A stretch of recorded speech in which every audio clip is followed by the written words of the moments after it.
ভালো করে মুছে পরিষ্কার করে একটু পানি ছটা মেরে মুখটাকে ফ্রেশ করে খাদিজা একটু হাসি মুখে দেখা যাচ্ছিল, তুমি একটা কষ্ট না পাও। আরে সেদিন খাদিজা করে ভালোবাসা দেখে আমি আল্লাহ মুগ্ধ হয়ে গেছি। আর আমি জিব্রাইলকে দেখে বলে পাঠিয়েছি, জিব্রাইল আমার হাবিবকে গিয়ে বলে দিও, আমার হাবিবকে গিয়ে বলে দিও যখন কোনোদিন যে কথা না ভাবে যে নারীরা অযোগ্য, বলে দিও আজ আল্লাহর খুশিতে খাদিজাকে সালাম দিয়েছে। আর আল্লাহ ভাইরা আল্লাহ পাক হাবিব যেদিন তুমি তোমার খাদিজাকে সালাম দিলে বলেছিলে খাদিজা তোমাকে আল্লাহ সালাম দিয়েছে, খাদিজা দুঃখ করে কেঁদে গায়ে হেরার পাহাড়ের উপরে কপাল করে রেখে বলেছিল তাই জীবন হয়ে গেছে, আজ জীবন ধন্য হয়ে গেছে যে আমার মধ্যে একজন বুঝে যাও লোহা দেখে আমার আল্লাহ সালাম দিয়েছে। আমি উত্তর দিতে কি পারি? আমি উত্তরটা দিয়ে দেন সেদিন আপনার দিয়েছেন। আমি সেদিন খাদিজাকে ভালোবেসে ফেলেছি। অন্ধকার কবরে যে ফেরেশতা যাবে তাকে আসমানে আগুন দিয়ে বলেছে উত্তর আমি দিয়ে দিচ্ছি, ফিরে যা। খাদিজা কবরে যাবে না, খাদিজা কবরে কিয়ামত পর্যন্ত ফেরেশতা যাবে না, আমি আল্লাহ মাফ করে দিয়েছি। আল্লাহ নবী সাল্লাল্লাহু তাআলা আলাইহি ওয়াসাল্লাম এদিন দুপুরে এই জমিনে পড়ে আছে আর সেদিন জান্নাতুল মাওয়ার মাটিতে চোখের পানি করে ফিরেছে। আল্লাহ জিজ্ঞাসা করছে হাবিব খাদিজার খবরটা বিনা হিসেবে জান্নাতে লাগা হয়েছে, তুমি খুশি না? খুশি। চোখের পানি কেন? আল্লাহ কবরের জবাব দিয়ে দেবে, উম্মতের কবরের জবাবকে দেবে। অনবরত গুনাহ পাহাড় দিয়েছে কবরের কাছে শুনে সে জায়গা রাসূল থাকবো না, আমার উম্মতের কবর কি জবাব বলে না শুনেছি। আমি তো উম্মতকে একটু ভালোবাসা দিয়ে তোর উম্মতকে খাদিজার মতো ভালোবাসা দিয়ে আসতে বলিস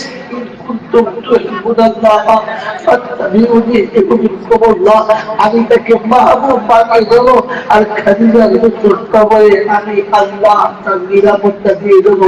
তুই বলে দিস কবরের আমি মুসলমানের জন্য কবর জান্নাতের বাগান করে দিয়েছি, ওর মতো মুহাম্মদের আশিকের জন্য কবর জান্নাতের বাগান করেছি।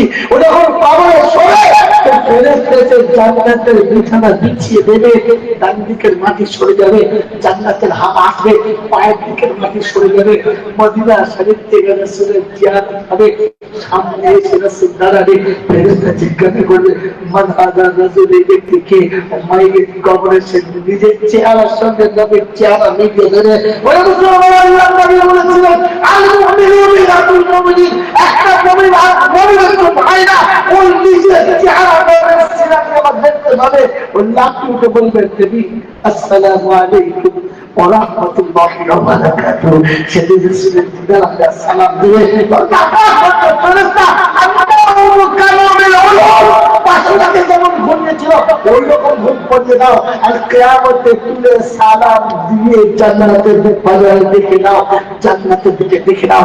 কোরআন শুনছি রাসূল কল্লে তাকাও ইরাই জান্নাতে জুমরা হাত্তা ইদা জাউহা অফুতিহাত আবওয়াবুহা وقال لهم خزنتها سلام عليكم طبتم। আগে সালাম দে, জান্নাতের দরজা খুলে দে, ঘুরে গেলে ঢাল করে দে, জান্নাতের মালা দিয়ে ঢাল করিয়ে দে, সম্মানের মালা গলায় পরা দিয়ে জান্নাতে নিয়ে যাবি। এই জান্নাতে প্রবেশ করে বলবে আলহামদুলিল্লাহ وقالوا الحمد لله الذي صدقنا وعده। আল্লাহ ওয়াদা সত্য। এই বাংলা কবি লিখেছে যাও সাধু যাও, বেহেশতে তোমায় নিতে ভুলবা না, যাও সাধু যাও, বেহেশতে তোমায় নিতে ভুলবা না। দাঁড়িয়ে আছে পথের পরে হাতে নিয়ে মালা। তাই মুসলমানের ছেলে বলেন সম্মান আর ইজ্জতের মালা আমরা আপনার পড়ার ইচ্ছা আছে না? নাই আছে ইনশাআল্লাহ, আছে ইনশাআল্লাহ। প্রিয় নবী সাল্লাল্লাহু আলাইহি ওয়াসাল্লাম বলেন জান্নাতে আমার পাশে ওরা থাকবে যারা এতিমকে বেশি ভালোবাসে, যারা এতিম মিসকিনকে ভালোবাসে। আমার আপনার মাঝখানে কোন পর্দা থাকবে না, ঠিক এই পাশাপাশি থাকবে। এই খবরটা যেদিন মদিনার মসজিদে উঠে গেছে, যেদিন মদিনার জমিনে উঠে গেছে, সাহাবীরা পুরা মদিনা এতিম কথা, অসহায় কথা, নামের লিস্ট, কার কথায় বাড়ি, কি কার পরিচয় সব লেখা আছে। লিখতে দেরি, প্রত্যেকের জিম্মেদারিতে দেরি করে নেন। এই জন্য জানি রাসূলের পাশে থাকবো। আজ যখনকে মাসখানেওয়ালা প্রত্যেক বাঙালির বন্ধু পায়ে হাত থেকে বলছি, কলকাতার জীবনের নোট খাতাতে লিখে রাখিস, কখনো ভুলে যাস না কবরে যাওয়ার আগে কাজে লাগাবি। আমি আবেদন করে যাচ্ছি, জিন্দগি তার কোনদিন কথা বলার সুযোগ নেব না, আজ বলে দিয়ে চলে যাচ্ছি। নতুন আল্লাহ ভাইরা, আল্লাহ নবী সাহাবীরা লিস্ট বানাতে দেরি, পাশে দাঁড়াতে দেরি করে নাই।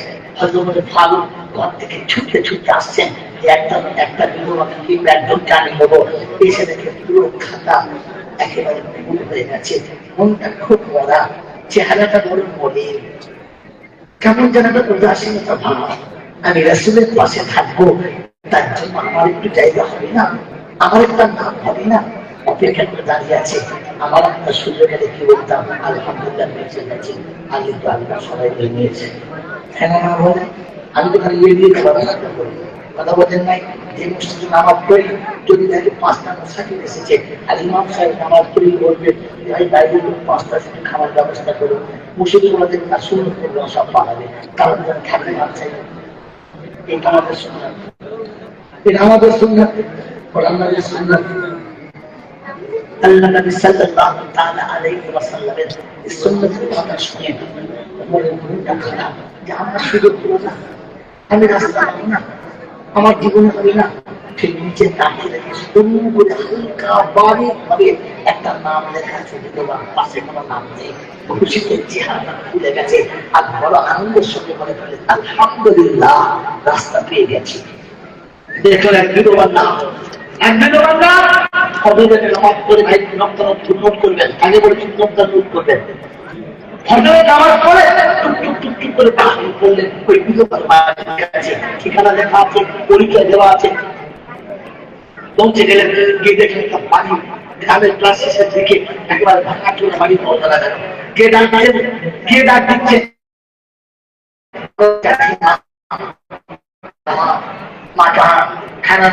ইসলাম এলাকার অনুমতি দেয় না। ভালো কাছে গেলেন আর গিয়ে বলেন আসসালামু আলাইকুম ওয়া রাহমাতুল্লাহি ওয়া বারাকাতুহু। আমার যেমনি গেছে ভিতর থেকে এক ভদ্রমহিলা দরজা খুলে শোনাচ্ছে হালকা করে পর্দার সাথে, কি বাবা, ওয়ালাইকুম আসসালাম। এত সুন্দর ভাষা, এত সুন্দর লহজা দিয়ে আমাকে সালাম বলেছো, কি বাবা, কি কাজ তোমার? তো বললেন আমি খাত্তাবের বেটা এসেছি, আমি খাত্তাবের বেটা মোহাম্মদ এসেছি, মা একটু ঘর থেকে মারে আসে, আপনার বাসির বিছানাটা একটু পরিষ্কার করে দিই, আপনার ঘরটা ভালো করে ঝাঁট দিয়ে দিই, আপনার গোসলের পানিটা তুলে দিই, আপনার সারাদিনের কাজের যা জিনিস ঠিক করে দিই, আর বাজারের লিস্টটা দিয়ে একটু বাজার করে দিই। এই খবর যখন অমর শোনাচ্ছে তো বর্তমানে বড় শুনে শোনাচ্ছে, আব্বা একাধিকার বাংলা একটু আগে এসে কারণ সব ছেড়ে দিয়ে চলে গেছে।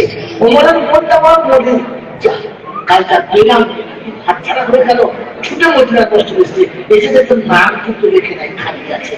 তো চিন্তা করছেন খালি যখন আছে সুযোগ আছে, দেখি আরেকবার যাই। পরের দিনে চিন্তা করছে আজকে হয়ে গেছে, কাল সুযোগ নেবো। তো পরের দিনে যখন ফজরের আযান হয়েছে, মসজিদে যাওয়ার আগে সুন্নত পড়ে নামাজে যাওয়ার আগে ছুটে চলে এসছে, এসে দরজা করে সালাম দিচ্ছে, আসসালামু আলাইকুম ওয়া রাহমাতুল্লাহি ওয়া বারাকাতুহু। কে বাবা? নবী খাত্তাবের বেটা। কাজ হলো কালকে ছেড়ে গেছে, বলে বাবা এক আল্লাহর বান্দা সে কাজ করে চলে গেছে, চলে গেছে। চিন্তা ভাবনা চিন্তা করছে কার যাও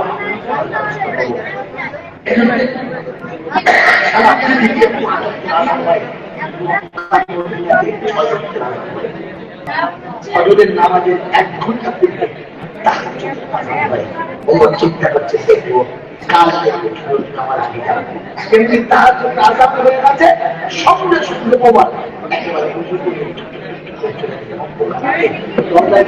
আসসালামু আলাইকুম ওয়া রাহমাতুল্লাহি ওয়া বারাকাতুহু।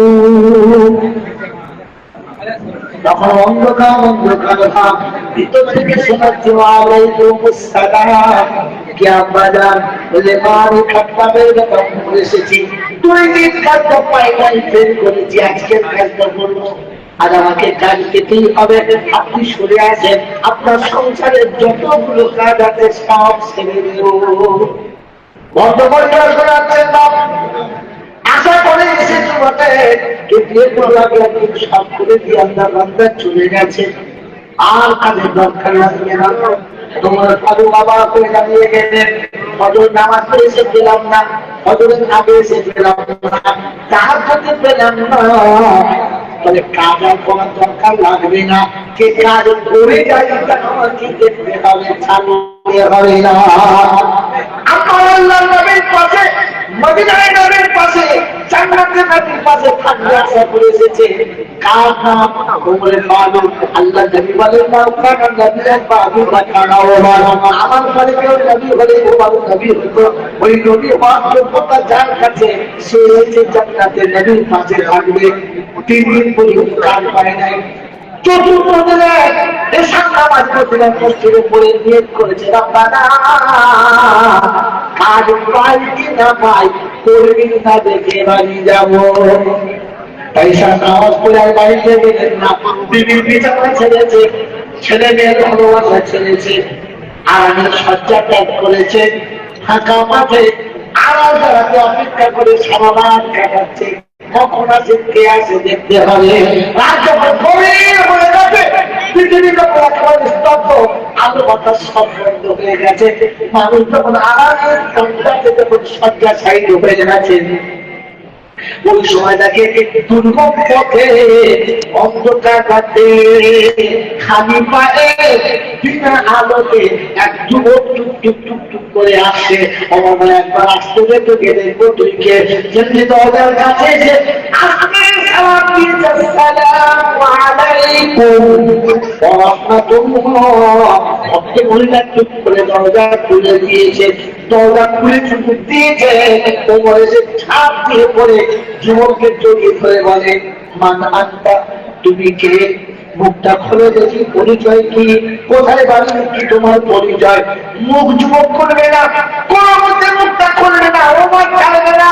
ওমর জোরে ধরে বলছে, শোনা তো ওমর, ভাই বেঁচে যা, আপনার করতে হবে। ওমরের সঙ্গে দুশ্মনী করলে মরণ ফাইনাল, মুখ দেখা আপনার পড়ার জন্য তৈরি হয়ে যায়। ধর্তাবার্তি করতে করতে মুখের কাপড়টা যে খুলে গেছে, ওমর আসতে করে পায়ের কাছে বসে পা দুটো জড়িয়ে ধরে সত্তর করে কাঁদছে, বলছে আমাকে ক্ষমা করে দেবেন, চিনতে পারি নাই, কাপড়ের তো বেঁচে ছিল, ওটা আবু বকর সিদ্দিক ছাড়া আর কেউ নাই। আমি বকর সিদ্দিক হাত তুলে তুলে জাল করে বলে, বন্ধুরা এ জায়গায় আমি এটাই করতাম, তোমার কোনো দোষ নাই, তোমার কোনো দোষ নাই। আমরা সবাইকে মক্কা মদিনায় মরে গেছি, আপনাকে এই কাজ করতে হবে, কাউকে বলতে পারলেন না। আবু বকর সিদ্দিক বলেছিল, বলবে জীবনে অনেক অন্যায় করেছি, যেটা আমি জানি, আল্লাহ জানে, আর কেউ জানে না। তাই একটা আমল এমন করতে চাইছিলাম, যেটা আমি জানবো, আমার আল্লাহ জানবে, আর কারোর জানা থাকবে না। কিন্তু দুর্ভাগ্য হচ্ছে, তাও ধরা পড়ে গেল, ওনার ধরা পড়ে গেল, ওটাও গোপন করতে পারলাম না। মনে পালন করে আমি কথা তো বললাম, কিন্তু আর একটা বুঝতে পারলাম না। বললে কি, ওই এতটা দুর্গম রাতে, এই দুর্গম পথে জুতো ছাড়া পাথরের কোনা লেগে পাটা কেটে যাচ্ছে, কেন জুতো পরেন নাই, আলো কেন নিয়ে আসেন নাই? আমি যদি আবু বকর সিদ্দিক বলেন, আমাদের দেশের মানুষ সবাই আমার মতো না, সবাই কিন্তু সচ্ছলতায় থাকে না। সব গরিব মানুষ পাথরের সঙ্গে লড়াই করে সারাদিন কাজ করে, সারাদিন মেহনত মজুরি করে, সন্ধ্যাবেলা আরামে সন্ধ্যায় একটু শুয়েছে, একটু কষ্ট করে আরামে ঘুমাচ্ছে। আমার আমল সকালে যদি কোনো কর্মীকে ভোট ভেঙে যায়, আমার পায়ের দুটো শব্দ যদি কোনো কর্মীকে ভোটটা ভেঙে যায়, আমি আবু বকরকে আমাকে জবাব দেওয়ার মতো ক্ষমতা রাখি না। এই জন্য ভয়ে দুটো করি না, আলো নিয়ে ও রাস্তাতে আসি না।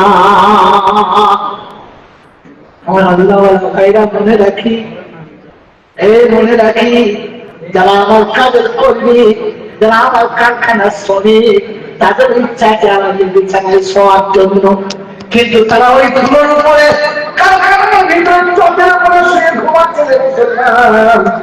এমন এমন করো না যে বাচ্চা ঘুমের ঘরে কষ্ট পায়, ক্ষমা করে না। আমার আমার সমাজকে বললাম, সোনামণি মায়েরা বোনেরা, আজকে নমুনা শুনিয়ে দিলাম। পাশে থাকার জন্য এদিনকে খানা খাওয়াবেন প্রতিযোগিতা কে করছে? আবু বকর সিদ্দিক বলে ভাবু, হ্যাঁ বলেন, আল্লাহ দেবে জান্নাতে, নাকি পাশে থাকার সুযোগ দেবে? জোরে বলেন দেবে? হ্যাঁ না বলেন? বলতে পারবো না।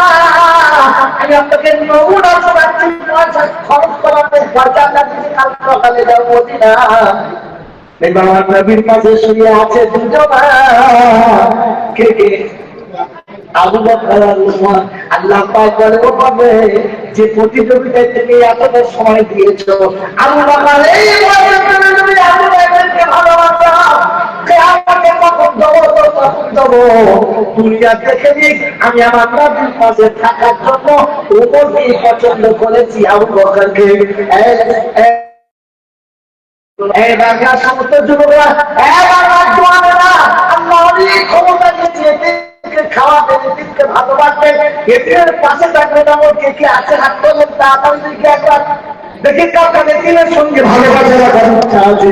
যাদের প্যারালিসিস হয়তো ওরা হাত তুলবে না, আমাদের প্যারালিসিস কথা বলেন নাই, কথা বলেছে বলেন এদিনকে কে কে খাওয়া খাওয়াবে, হাত তোলেন। সত্যি খাওয়াবেন তো? সত্যি খাওয়াবেন তো? সত্যি খাওয়াবেন? হাত নামান। এই পৃথিবীতে সব থেকে বড় এদিনকে, এই পৃথিবীতে সব থেকে বড় এদিনকে তোমাকে আমাকে পেটে ধরে মানুষ করেছে রে। সারা জীবনের থেকে খাওয়াতে যাচ্ছ বন্ধু, তোমার আমার মা সারা জীবন কি করেছি মনে পড়ে না? উমর গেছে, উমরের মতো মানুষ গেছে, ভক্ত মহিলার জামা কাপড় ধুয়ে দিতে, বিছানা তুলে দিতে। যে মা পৃথিবীতে তোমার আমার আনার জন্য রক্তের গন্ধ বইয়ে দিল, নিজের শরীরটাকে শেষ করে দিল, ওই মার বিছানা কদম তুলে দিয়েছ, বলো এদিন ভাত খাওয়াবে? এদিনকে ভালোবাসা নয় মুসলমান। এদিন যদি ভালোবাসতে চাও, প্রথম মাকে ভালোবেসে দেখাও। আমার বন্ধুরা, আমার ভাইরা, সারা জীবন চোর তোমার জন্য কে? মা। সারা জীবন তোমার জন্য লাঞ্ছনা সহ্য করেছে মা, কোনদিন কষ্ট তোমাকে দেয় না, নিজের গায়ে কেটে নিয়েছে। আমার মায়ের বিছানা কদম তুলে দিয়েছ, বলো। আমার বন্ধুরা, আমার আল্লাহওয়ালা ভাইরা, পৃথিবীর জামিনে যেদিন তুমি এসেছো, সেদিন সবাই তোমাকে ছেড়ে চলে গেছে, মা ছেড়ে যায় না। তোমাকে খাইয়ে বড় করেছে, আজ কি করে তাকে ভুলে গেছে বলো? কেন মায়ের সঙ্গে তোরা দিলে বলো? আমার মাতৃ, আমার সোনার চার বন্ধুরা, আমার সোনামণি মায়ের জ্ঞানী বুদ্ধিজীবীরা, অন্ধকারাতে